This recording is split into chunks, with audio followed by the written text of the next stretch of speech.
Hello everyone, আমি Souvik and welcome to my channel the confuse life. আমি এখন আছি কাঠমান্ডুতে, আর আজকে আমরা কাঠমান্ডু থেকে যাবো হচ্ছে পোখরার দিকে। কাঠমান্ডুতে ভালো মতন ঠান্ডা আছে, এখন টেম্পারেচার হচ্ছে 15, আর মোটামুটি ভালো ঠান্ডা লাগছে। আর কাঠমান্ডু থেকে পোখরার দূরত্ব হচ্ছে 209 কিলোমিটার, মোটামুটি 6 ঘন্টা 20 মিনিটের মতন টাইম দেখাচ্ছে গুগলে। আর আজকে এইখানে লোকাল লোকেদের কাছ থেকে শুনলাম যে পোখরা যাওয়ার পথে রাস্তা নাকি একটু খারাপ আছে, তো চলো দেখা যাক কি হয়। রাস্তা খারাপ হোক আর ভালো হোক, আমরা তো যাবোই। তো চলো এখন বেরিয়ে পড়ি, দেরি না করে। দেখা হচ্ছে তোমাদের সাথে একদম মোটো ব্লগে। আমরা হোটেল থেকে বেরিয়ে গেছি আর এখন যাচ্ছি হচ্ছে সোজা পোখরার দিকে। আর পুরো একদম কাঠমান্ডু যে সিটিটা আছে সেই সিটিটার ওপর দিয়েই যাচ্ছি। মোটামুটি হালকা ট্রাফিক আছে, তবে আমরা সব ট্রাফিক কাটিয়ে সামনের দিকে এগিয়ে যাচ্ছি।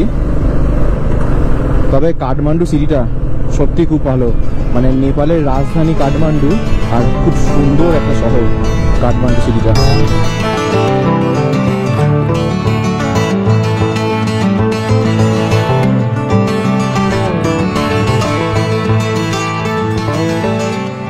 তো আমরা সিটি থেকে বেরিয়ে গেছি আর এখন আস্তে আস্তে পাহাড়ি রাস্তার মধ্যে দিয়ে যাচ্ছি। উপর থেকে ল্যান্ডস্লাইড হয়েছে, হয়ে এইখানে সব পড়েছে।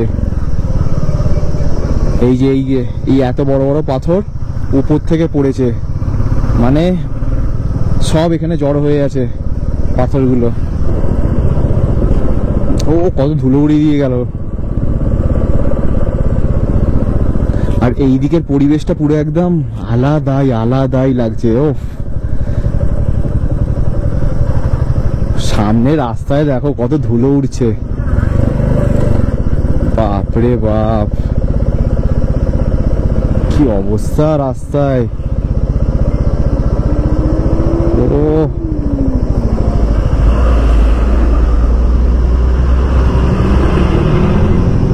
পুরো একদম ধুলোয় ভর্তি করে দিচ্ছে, আর পুরো একদম মানে এত পরিমাণে এখানে ধুলো। ও বাপরে,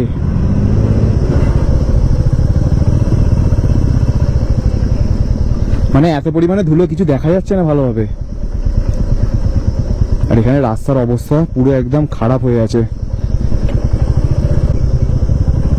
সব ল্যান্ডস্লাইড হওয়ার ফলে এই রাস্তাগুলো খারাপ হয়েছে।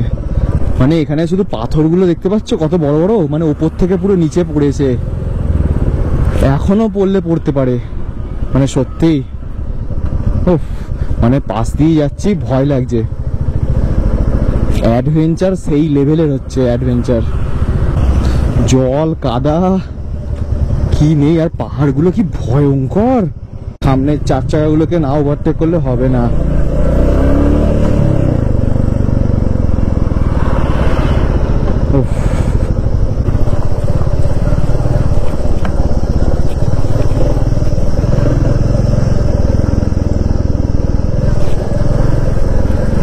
এইরকম পাহাড়ের উপর থেকে ল্যান্ডস্লাইড হয়েছে, শুধু দেখো জিনিসটা।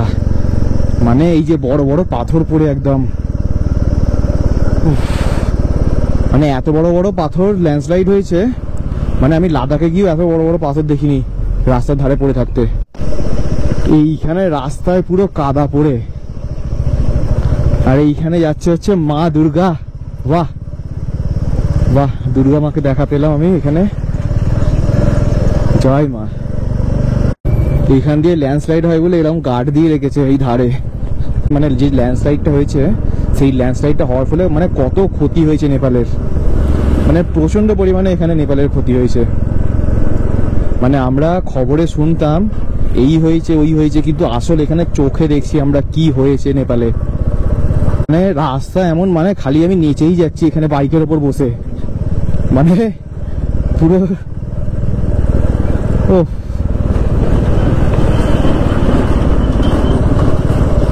ধুলো ওড়াচ্ছে, একদিকে ধুলো একদিকে কাদা। বাহ, দারুণ কম্বিনেশন। রাস্তায় এত কাদা, তারপর সূর্যের আলো পড়ে পুরো একদম চকচক করছে রাস্তাগুলো। মানে কি অবস্থা।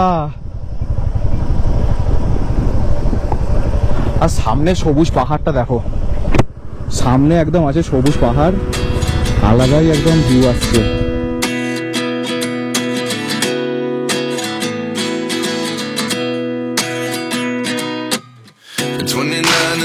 Myself wondering what did happen to the last 10.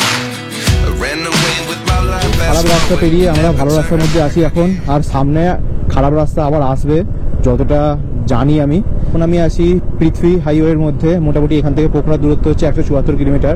এখনো 5 ঘন্টা 17 মিনিট মতন টাইম লাগবে। আর রাস্তা তো এখন ভালো দেখতে পাচ্ছি, কিন্তু সামনে খারাপ রাস্তা আসে, মোটামুটি 50 থেকে 60 কিলোমিটার মতন খারাপ রাস্তা আসে, যতটা আমাকে কাঠমান্ডুর যে হোটেলের ম্যানেজার ছিল সে বলেছে। তো চলো দেখা যাক কি হয়। পাহাড়ি রাস্তায় খারাপ তো থাকবেই, এটা স্বাভাবিক। খুব খারাপের রাস্তাও আমি দেখেছি আর খুব ভালো রাস্তাও দেখেছি পাহাড়ি রাস্তায়। তবে লাদাখ এমন একটা জায়গা ছিল যে জায়গায় রাস্তা খারাপ, ওয়েদার খারাপ, পাশে বরফ পড়ে আছে, জল পড়ে আছে, মানে সবকিছু একসাথে ছিল লাদাখে। কিন্তু এখানে হচ্ছে নেপালে শুধু রাস্তাটা খারাপ, ওয়েদারটা একদম নর্মাল। আর লাদাখে ছিল আমি চোখে দেখতে পাচ্ছিলাম না সামনে কে যাচ্ছে, আমার এত ফগ ছিল ওখানে। আর উল্টে স্নো হচ্ছিল বারাণসী যখন ক্রস করছিলাম। তো ওইগুলো একটা মেমোরি হয়ে আছে আমার জীবনে, আর এইটাও একটা মেমোরি হয়ে থাকবে আমার জীবনে, নেপাল রাইডটাও। মানে সব কিছু যা যা আমি করছি জীবনে, প্রত্যেকটা জিনিস আমার কাছে ভবিষ্যতে মেমোরি হয়েই থাকবে। তো যেতে যেতে সেই দূরে একটা জায়গায় দেখতে পাচ্ছি সরস্বতী ঠাকুর বসে আছে ওখানে। জানি না গোপ্রোতে আসবে নাকি পুরোটা, তবে আমি দেখতে পাচ্ছি সরস্বতী ঠাকুর ওখানে বিনা নিয়ে বসে আছেন। মানে এই জিনিসটা আমি প্রথমবার দেখলাম, পাহাড়ের মাথায় সরস্বতী ঠাকুর বিনা নিয়ে বসে আছেন ওই যে ওখানে। বাহ, ঠিক আমার আঙুল বরাবর যদি দেখো তো বুঝতে পারবে ওই যে ওইকে জায়গায় পাহাড়ের উপরে একদম সাদা, খুব সুন্দর জিনিস। এটা আমি প্রথমবার দেখলাম এইরকম কোনো জায়গা। এই যে আমি আস্তে আস্তে কাছে আসছি মায়ের, বাহ, সরস্বতী মা বিনা নিয়ে বসে আছেন, মানে কি সুন্দর একটা জিনিস। পদ্ম ফুলের ওপর বসে আছেন, ওয়াও ওয়াও, মানে সত্যি মানে মন মুগ্ধকর একটা জিনিস এটা। মানে আমরা পাহাড়ের রাস্তায় ঘুরতে ঘুরতে কত সুন্দর সুন্দর জিনিস দেখতে পাচ্ছি।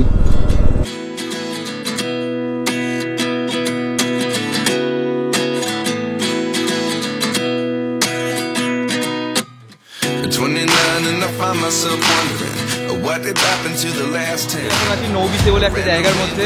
আর মোটামুটি কাঠমান্ডু থেকে এই নৌবিসের জায়গাটার দূরত্ব হচ্ছে 30 কিলোমিটার, মাত্র 30 কিলোমিটার এলাম আমরা। এখনো বাকি আছে হচ্ছে 174 কিলোমিটার, মানে এখনো অনেক দূর যেতে হবে আমাদের। পোখরা যেতে হলে মানে 174 কিলোমিটার আমাদের কভার করতে হবে। আর পোখরা তো আমরা যাবোই। আর এখানে যেখান থেকে আমি কফি খাচ্ছি সেইখানে লোকদের জিজ্ঞেস করলাম, বললো সামনে নাকি 70 থেকে 80 কিলোমিটার নাকি খারাপ রাস্তা আছে। মানে ল্যান্ডস্লাইড হওয়ার পরে রাস্তাটা আরও খারাপ হয়ে এসছে। আর মানে যে রাস্তার উপর দিয়ে এলাম, মানে আমরা বাইক চালাচ্ছিলাম, আমাদের ভয় লাগছিল। এখানে লোকেশন প্রচণ্ড পরিমাণে ভালো, কিন্তু এখন একটু গরম লাগছে। সূর্যের তেজ ভালো মতন আছে, রাইডিং জ্যাকেট পরে আছি, আরও গরম লাগছে। জানি না পোখরার ওদিকে ঠান্ডা পাবো কিনা। আমি যতদূর টেম্পারেচার দেখেছি পোখরায় ভালো মতন ঠান্ডা থাকবে, কিন্তু এইখানে এখন প্রচণ্ড পরিমাণে গরম লাগছে। তো চলো এখন কফি ব্রেকটা কমপ্লিট করে নিই, তারপর তোমাদের সাথে একেবারে দেখা হচ্ছে মোটর ব্লগে।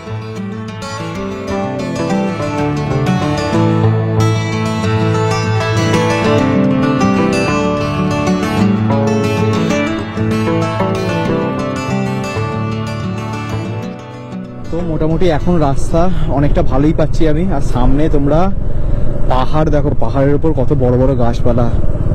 এই গাছপালাগুলোই পাহাড়গুলোকে ধরে রাখে।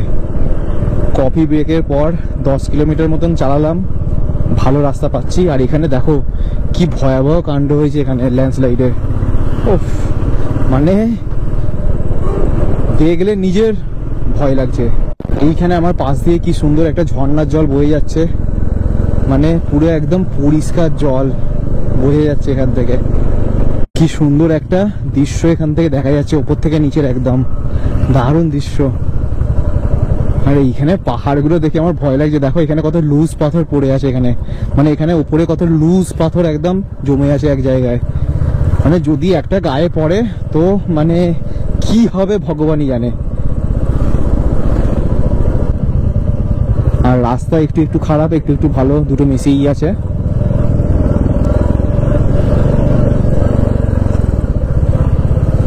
ওহ, প্রাকৃতিক পরিবেশটা শুধু আমার ওই পাশে, প্রাকৃতিক পরিবেশটা শুধু দেখার মতন হয়ে আছে ওই পাশ আর সামনের দিকে।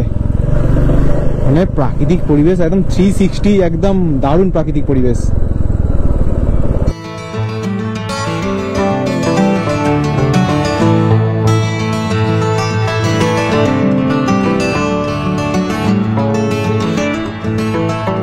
এখান থেকে প্রাকৃতিক পরিবেশের যে ভিউটা আমি পাচ্ছি, একদম অসাধারণ ভিউ, অসাধারণ। ওহ, মানে মন মুগ্ধ হয়ে যাচ্ছে। আর এইখানে পাহাড়গুলো দেখে যা ল্যান্ডস্লাইড হয়েছে, ভয়ও লাগছে পুরো, একদম মন খুশ হয়ে যাচ্ছে এইখানে গ্রিনারি দেখে। আমার তো ইনস্টা 360 আর গোপ্রো অফ করার ইচ্ছাই করছে না, তবে অফ না করলে অসুবিধা নেই, ব্যাকআপ আমার কাছে অনেক আছে। আমি যখন রাইডে বেরোই তখন আমি 4TB হার্ড ডিস্ক নিয়ে বেরোই, যাতে সব রকমের একদম স্মৃতি আমি একদম রেখে দিতে পারি নিজের কাছে। ও জল ছিল, ওয়াও, পুরো একদম ছাওয়া হয়ে গেছে। ওয়াও, কি সুন্দর সুন্দর দৃশ্য দেখতে পাচ্ছি এখানে। মানে পাহাড় দেখে মন ভরে যাচ্ছে। পাহাড়কে আমি প্রচন্ড পরিমাণে ভালোবাসি, তাই বারবার পাহাড়ে চলে আসি। পাহাড়কে আমি এত ভালোবাসি, তাই বারবার ছুটে পাহাড়ের কাছে চলে আসি। বাপরে কি রাস্তা! উফ, এইরকম খারাপ রাস্তা, তার উপর আবার এখানে জ্যাম লেগে গেছে।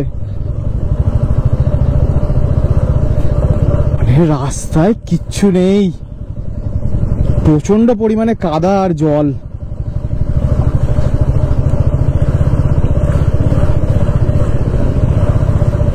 নেপালে একটু বৃষ্টি হলে প্রচন্ড পরিমাণে পুরো একদম জল কাদায় ভর্তি হয়ে যায়।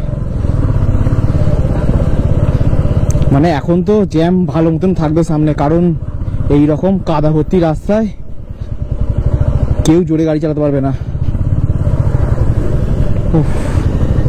বাসটা এদিক ওদিক করছে, আবার মাঝখানে ভালো রাস্তায় উঠলাম, মানে মাঝখানে কিছু কিছু জায়গায় এত খারাপ, মানে কি অবস্থা। সব থেকে আমার কষ্ট হচ্ছে বেশি ক্লাস ধরে আছি তো অনেকক্ষণ ধরে, ওই জন্য আমার হাতটা পুরো একদম ব্যথা করছে। নাহলে রাস্তা খারাপ অসুবিধা নেই, কিন্তু অনেকক্ষণ ক্লাস ধরে থাকতে হচ্ছে। তো চলো এইরকম খারাপ রাস্তা উপভোগ করতে করতে আমরা সামনের দিকে এগোই। বাসটা ওখানে কি করছে কি জানি, আবার এদিকে উঠলো, উঠে আবার এদিকে নামলো, কি খেলা দেখাতে চাইছে।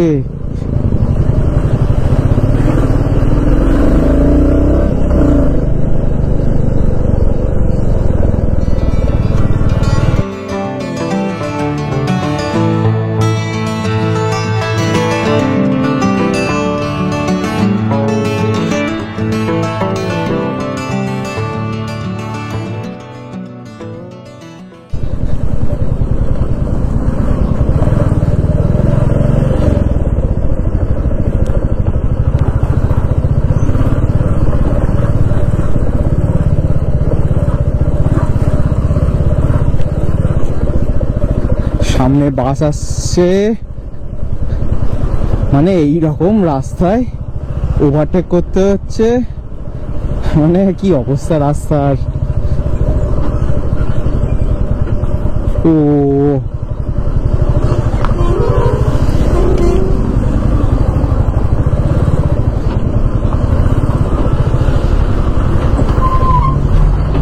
মানে এখন বোধহয় আমি যতদূর বুঝতে পারছি জ্যাম অনেক দূর আছে এইরকম।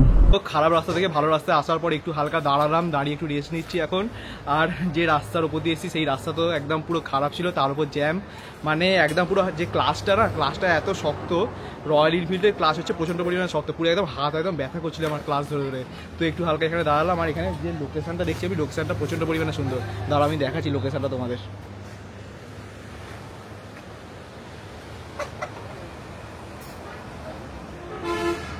প্রচণ্ড পরিমাণে এই লোকেশনটা সুন্দর। তো এখানে একটু কিছুক্ষণ একটু বসবো রিল্যাক্স করে, তারপর এখান থেকে বেরিয়ে যাবো। কত সুন্দর লোকেশন, একটু হালকা দাঁড়ালাম, দাঁড়িয়ে এখন বেরিয়ে যাচ্ছে যে সামনের দিকে।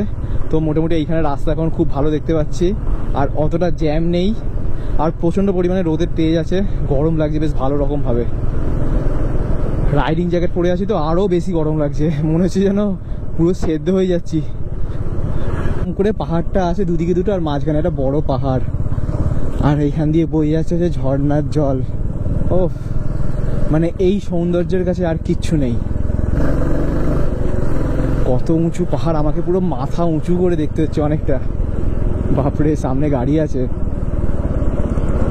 পুরো দেখতে হলে আমাকে পুরো মাথা উঁচু করে দেখতে হচ্ছে পাহাড়টা। পাহাড় একদম আছে সারিবদ্ধ হয়ে, লরিটার জন্য পুরো হয়ে যাচ্ছে, ব্লক হয়ে যাচ্ছে।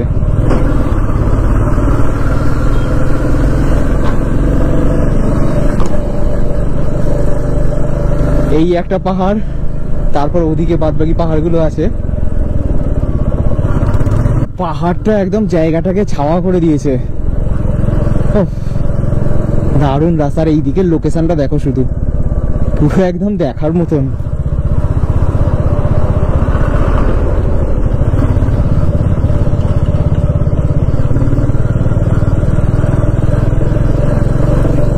ও আলাদাই,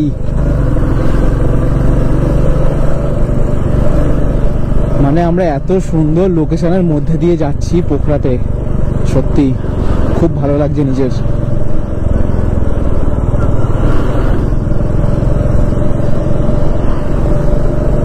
পুরো একদম গাছপালায় ভর্তি জায়গা চারিদিকে,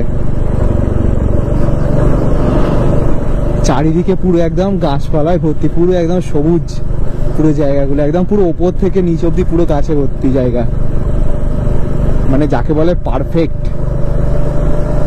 পুরো বর্ষাকালে এত সবুজ লাগে পাতাগুলো, এখন তো পাতাগুলোর মধ্যে ধুলো লেগে আছে, কিন্তু যখন বৃষ্টি হবে তখন পুরো সব ধুলো একদম চলে যাবে আর একদম পুরো সবুজে সবুজ হয়ে থাকবে, মানে দারুণ লাগছে। এই জায়গাটা দিয়ে বাইক চালাতে খুব ভালো লাগছে। তবে রাস্তাটা প্রচন্ড পরিমাণে সরু, এই সরু রাস্তার মধ্যে দিয়ে গাড়ি আসছে যাচ্ছে।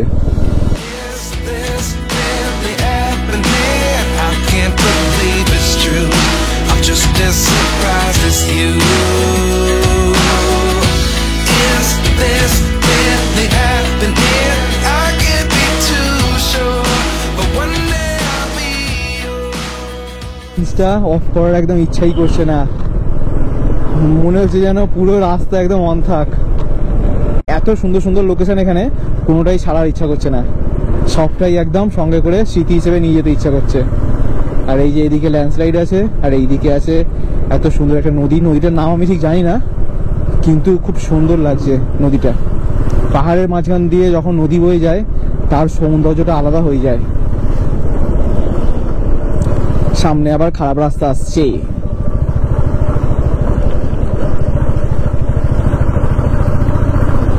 ও বাবা, বাসটা সব আবার জ্যাম হয়ে যাবে জায়গাটা, কাদা কাদা।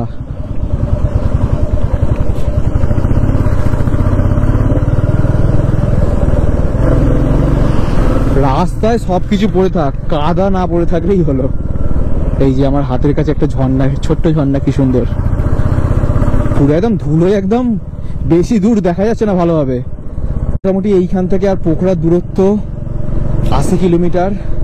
মোটামুটি আশা করছি বিকেল 5টা বা 6টার মধ্যে ঢুকে যাব আমরা পোখরাতে। নেপাল তো নেপাল, নেপালের সৌন্দর্যটাই আলাদা।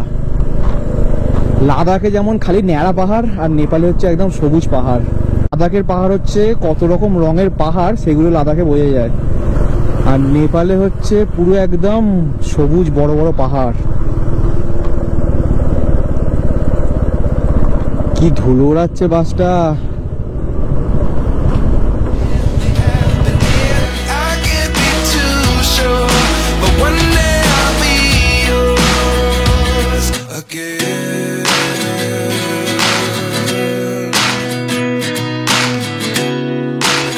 আবার রাস্তা খারাপ হয়ে গেছে পুরো একদম, যেমন যে বলে না লাল মাটির রাস্তা, পুরো একদম ঠিক সেই রকম, পুরো কাদা ভর্তি রাস্তা একদম।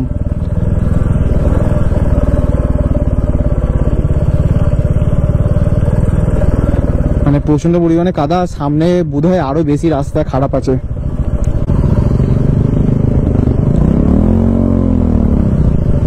চলো আরামসে হয়ে গেল। বাবা, এই পাহাড় দেখে পুরো ভয় লাগছে, পাথরগুলো এমন লুজ হয়ে আছে, মনে হবে যেন এক্ষুনি পড়ে যাবে উপর থেকে। পাশেই খাদ, পালাও পালাও পালাও, তাড়াতাড়ি পালাও, পালিয়ে কত দূর যাবো, ভাগ্যে যেটা থাকবে সেটাই হবে।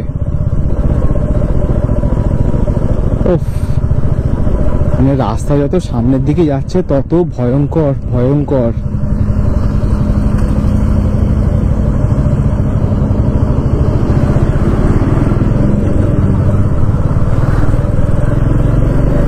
চলো রুদ্রাণী,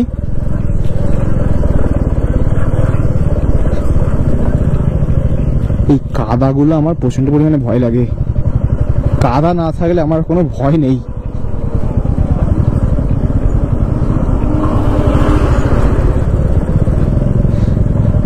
বাসটার জন্য যাওয়া যাচ্ছে না, বাসটা একদম পুরো রাস্তা ব্লক করে রেখে যাচ্ছে। আর এমন ভাবে যাচ্ছে মনে হবে যেন উল্টে যাবে এক্ষুনি।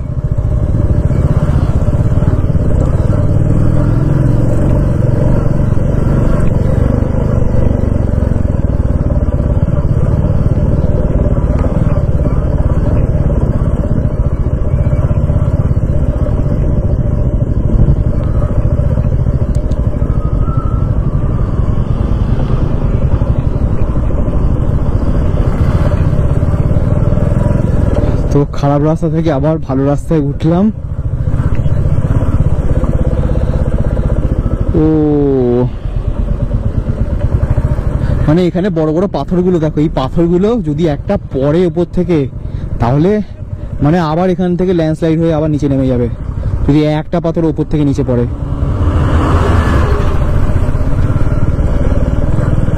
মানে ভয়ঙ্কর কাকে বলে। তো চলো আমরা এখন পোখরার দিকে যাই। মোটামুটি এখান থেকে আর 58 কিলোমিটার, 1 ঘন্টা 52 মিনিট মতন লাগবে টাইম।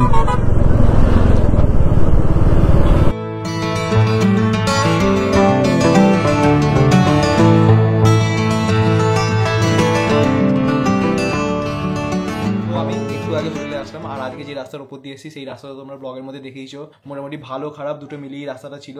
আর কালকে দিনটা আমরা পোখরাতে থাকবো হচ্ছে সাইট সিন করার জন্য। সাইট সিন গুলো হচ্ছে ডেভিল ফলস, পুমদিকোট, এই সবগুলো আমরা কালকে করব। আমরা হচ্ছে কালকে সাইট সিন তো করবোই, সাইট সিনের সাথে সাথে আমরা একটা পারমিট বার করবো, যে পারমিটটার নাম হচ্ছে এসিএপি। এসিএপি কি? এসিএপির ফুল ফর্ম হচ্ছে Annapurna conservation project area.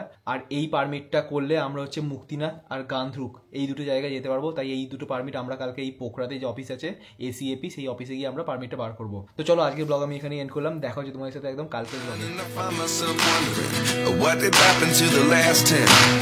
I ran away with my life, fast forward, never turn back again. It's kind of funny that the more we pass time, the more we need to set the rewind. And 19 was the year I had to leave you, but now I'm seeing all the signs.